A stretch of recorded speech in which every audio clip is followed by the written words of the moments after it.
Olá pessoal, eu sou o Bruno Geiger, este é o canal Sacas, o jornalismo a serviço da democracia. Se inscreva no canal, compartilhe as informações e dê um like, o like ajuda no YouTube, certo? Mas se inscrevendo no canal, você vai ajudar a gente a combater esses canais de extrema direita. Esses canais fascistas que mentem para a população. Certo? Esse é um canal novo, ele veio justamente para combater esses canais fascistas, mentirosos. Certo? Então se inscreva no canal, porque aí junto nós somos mais fortes. Tem ministro traindo o governo do presidente Lula. É isso mesmo que você ouviu. Tem ministro no governo Lula traindo o presidente Lula. É o caso do ministro Alexandre Silveira de Minas e Energia. E se o presidente Lula não ficar esperto, esse pessoal traíra vai complicar o governo. E tem também aquele outro ministro, o tal de Juscelino Filho, do União Brasil, conhecido como ministro do cavalo. Isso me faz lembrar a ditadura militar, porque na ditadura militar tinha um general chamado General Figueiredo, que ele era general do exército, que o negócio dele também não tinha nada de governar, o negócio dele era cavalo. E uma vez ele deu uma coletiva na imprensa que ele falou o seguinte: prefiro o cheiro dos meus cavalos do que o cheiro do povo. Os meus cavalos são limpos e cheirosos. O cheiro do povo, o povo cheira estrume. Esse era o presidente da República, na ditadura militar. E tem idiotas que ainda querem a volta da ditadura militar fascista. Eu não entendo a cabeça desse pessoal. Agora, esse ministro das comunicações, o tal de Juscelino Filho, o negócio dele também não é as comunicações. O negócio dele é cavalo. Ele não está nem aí com a comunicação. Ele foi a leilão de cavalo com o avião da FAB. Está usando o avião da FAB para ir em leilão de cavalo. Tem que tirar esse pessoal oportunista, bolsonarista do governo. Esse pessoal está no governo para complicar o governo do presidente Lula. Tem que tirar fora esse pessoal oportunista. O bolsonarismo, que fez tanto mal ao país e ainda continua fazendo, veja bem o caso da vice-procuradora bolsonarista Lindora Araújo. A CPI do Senado, da Covid, eles mandaram toda a documentação para a Procuradoria-Geral da República e entregaram em mãos para o procurador Aras, que também é bolsonarista. Agora, a vice-procuradora Lindora Araújo, que é bolsonarista, afirmou não ter visto, ela não viu indícios mínimos para abertura de inquérito. Aí ela pegou e mandou para o Supremo Tribunal Federal. Aí caiu na mão de quem? De outro ministro bolsonarista. O Dias Toffoli. Aí ele declarou: cabe à Procuradoria-Geral da República opinar pela abertura de inquérito. E aí, por isso, ele encerrou as investigações e o inquérito se acabou. As investigações nessas duas ações que esse ministro bolsonarista engavetou, que ele acabou, o genocida foi acusado pela CPI da Covid em duas ações: infração de medida sanitária preventiva. Na outra ação, o genocida é suspeito de crime de causar epidemia, ao lado dos ministros Braga Neto, Eduardo Pazuello e Marcelo Queiroga. O engraçado é que as duas ações que caíram na mão do ministro bolsonarista Dias Toffoli, o traidor, esse é traidor.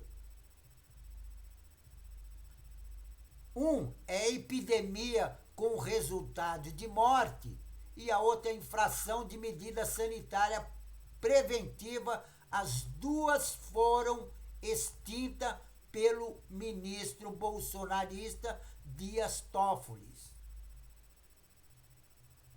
Porque aí tem outras ações.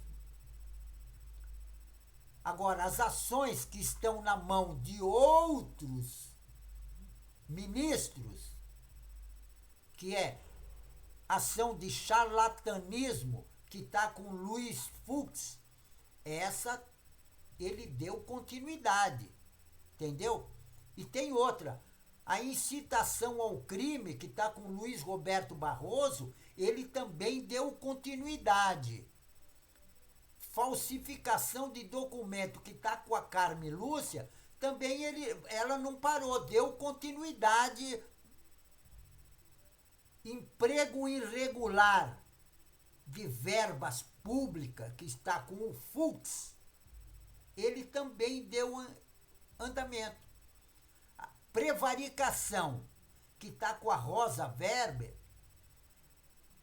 também ela deu um andamento. Quer dizer, todos que estão com os outros ministros, teve andamento.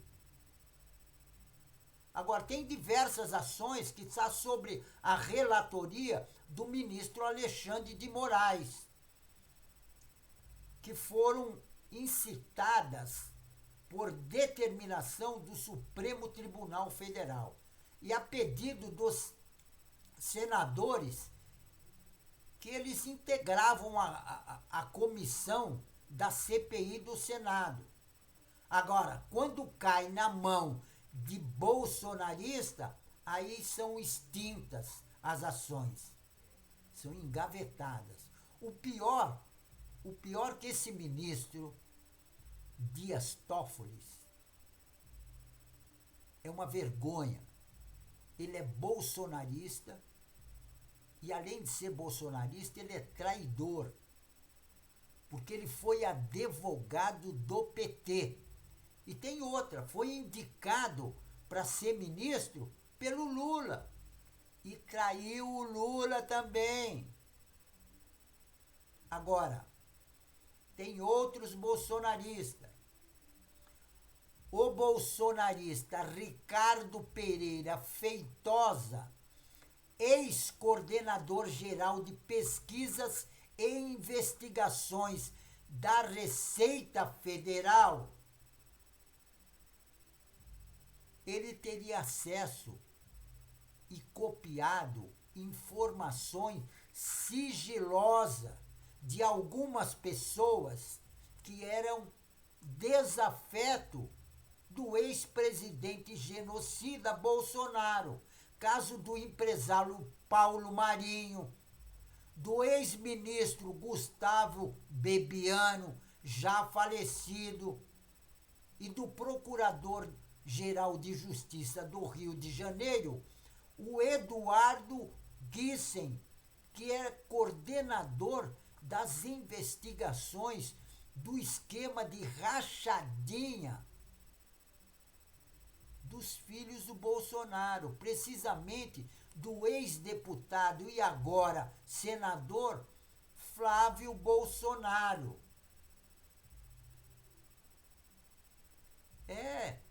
Esses são criminosos realmente, porque eles estão sendo investigados por manter um esquema de rachadinha. Isso aponta o Ministério Público do Rio de Janeiro. E o Fabrício de Queiroz é apontado como o operador do esquema. Pelas investigações, foram acessados várias vezes. A Receita Federal abriu um PAD. PAD o que significa?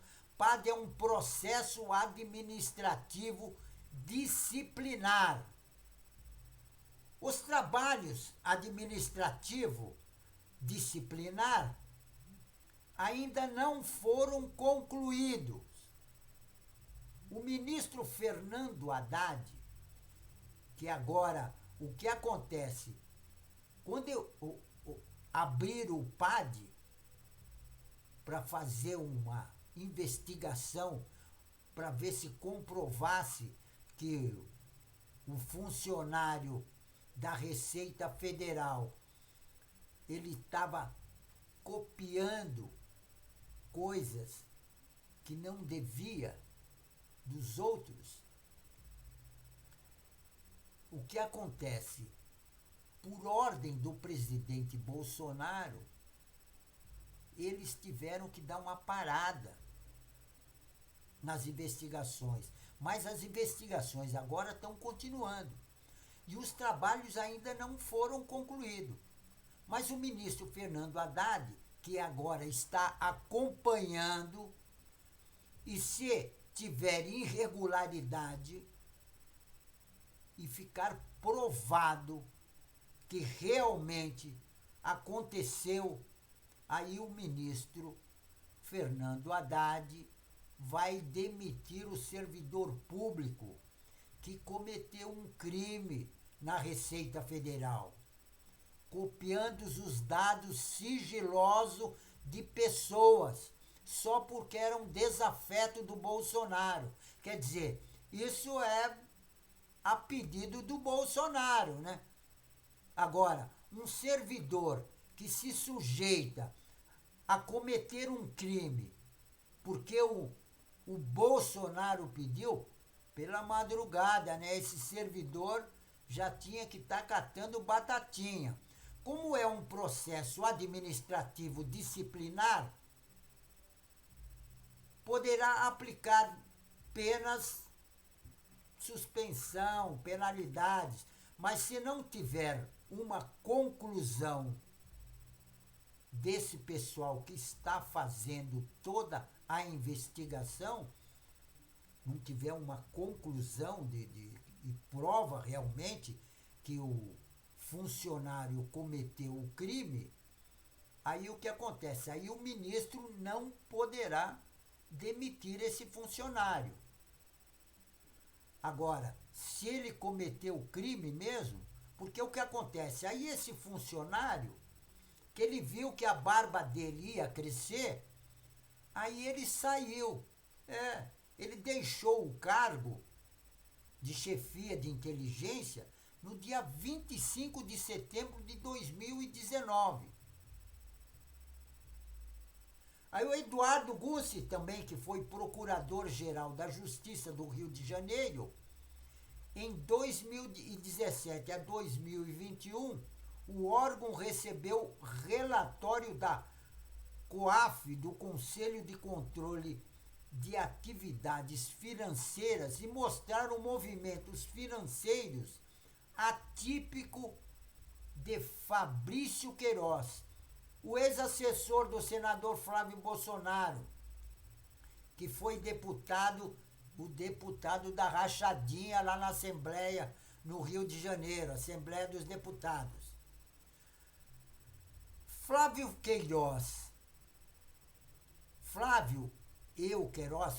Bolsonaro e eu, Queiroz, que era o braço direito do Flávio, eles foram denunciados por peculato, lavagem de dinheiro, organização criminosa.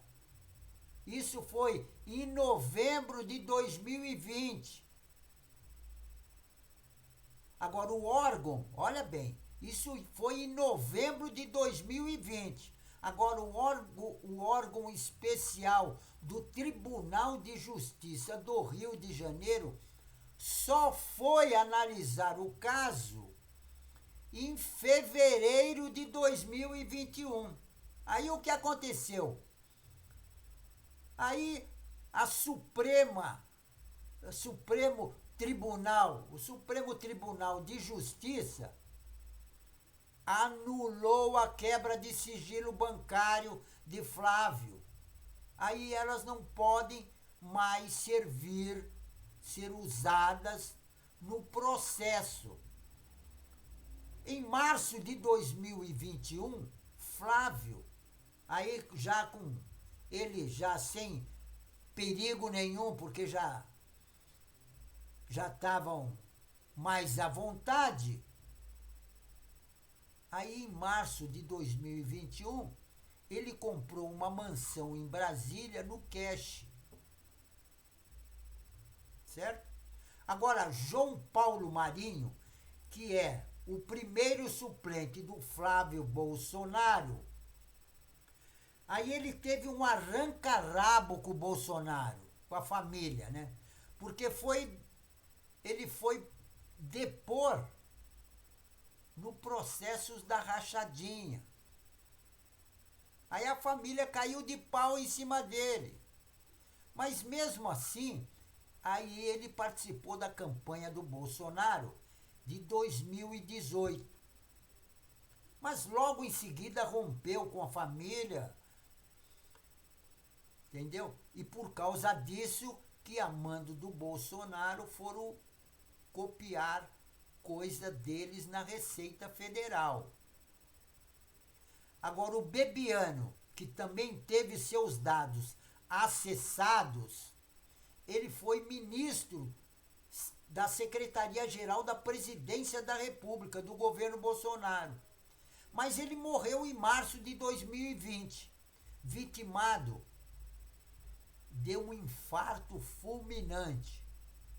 Foi o primeiro ministro do governo Bolsonaro a ser demitido. Agora, dizem que ele foi um crítico voraz do governo Bolsonaro. Eu não vi nada disso. Agora, mandaram copiar os dados dele na Receita Federal. Pessoal, dê um like, se inscreva no canal, certo? E não esqueça, compartilhe as informações, certo? Se inscrevendo no canal, você vai ajudar o canal. E vai ajudar a todos, porque nós estamos lutando justamente contra esses canais de extrema direita. O ministro do Supremo Tribunal Federal, Alexandre de Moraes, conhecido como Xandão, mantém a prisão do ex-ministro bolsonarista Anderson Torres. Eles estavam mancomunados com o governador Ibanez Rocha, que inclusive insistiu para que o ex-ministro fosse secretário de Segurança Pública do Distrito Federal. Aí os dois, sabe como é que é? E ele, 2 dias depois que tinha assumido o cargo de secretário-geral da Segurança Pública do Distrito Federal, o que ele fez? Ele fez uma limpeza em tudo, trocou todo mundo. Tirou o pessoal da Polícia Militar, colocou o pessoal dele, fez um rebu. Aí depois que ele fez esse rebu, que ele já estava sabendo o que ia acontecer no dia 8 de janeiro, ele picou a mula. Ele foi embora para os Estados Unidos e largou todo mundo na mão. E lá, para onde que ele foi? Ele foi lá pertinho. Ele foi lá pertinho do Bolsonaro. Não sei se estiveram juntos, mas foi muita gente para o mesmo lugar. Então a gente fica assim, será que eles estiveram juntos e ficaram esperando o 8 de janeiro acontecer, porque ele já tinha a minuta. A minuta do golpe já estava bem guardadinha em uma pasta da Presidência da República na sua casa. E olha bem, nessa pasta tinha coisas da família dele, coisas religiosas dentro dessa pasta. Aí você faz a ligação de família, religião, tal, aí você vai ver se ele estava ou não, se ele é culpado ou não por causa dessa minuta. Sabe como é? Dia 8 de janeiro, toda aquela quebradeira e destruição de propriedade pública, ele estava lá belíssimo lá em Miami, só vendo o que estava acontecendo no Brasil. Agora, uma das coisas que ele não esperava é que no governo brasileiro, que foi eleito pela população, pela maioria da população, inclusive quem deu a vitória para a democracia foram os nordestinos. E tinha justamente um nordestino no poder. É um nordestino porreta. E que estava governando e teve sabedoria suficiente. Ele, com os seus ministros, tiveram sabedoria suficiente para reverter toda aquela baderna que o Anderson Torres e o governador do Distrito Federal organizaram. Entendeu? Agora, o Anderson Torres, ele já deve ter pensado, entendeu? Em tudo que eles fizeram e no que não deu certo, porque o golpe que eles queriam, inclusive ele já estava com a minuta do golpe na casa dele. Como não aconteceu o golpe e ele está preso, ele deve estar pensando, né, ir embora para a casa dele para cuidar do zoológico lá que tem na casa dele de passarinho silvestre. Que inclusive o IBAMA já esteve lá e já deu uma multinha para ele pagar. Por quê? Na coleção de pássaro dele, tinha até pássaro amputado as pernas. Agora, para que você amputa a perna de um passarinho? Certo? Pessoal, não esqueça de se inscrever no canal, de dar um like. Se inscrevendo no canal, você vai participar junto para a gente acabar com o fascismo no Brasil, dessa extrema-direita raivosa. Vamos acabar com eles, que nada. No Brasil, o Brasil é um país de felicidade, de amor ao próximo. Chega desse negócio de ódio. Vamos acabar com esse negócio de ódio. Mas a gente tem que, primeiro, acabar com esses mentirosos que tem nas redes sociais, certo? Tamo junto, companheirada. E fico por aqui e um tchau.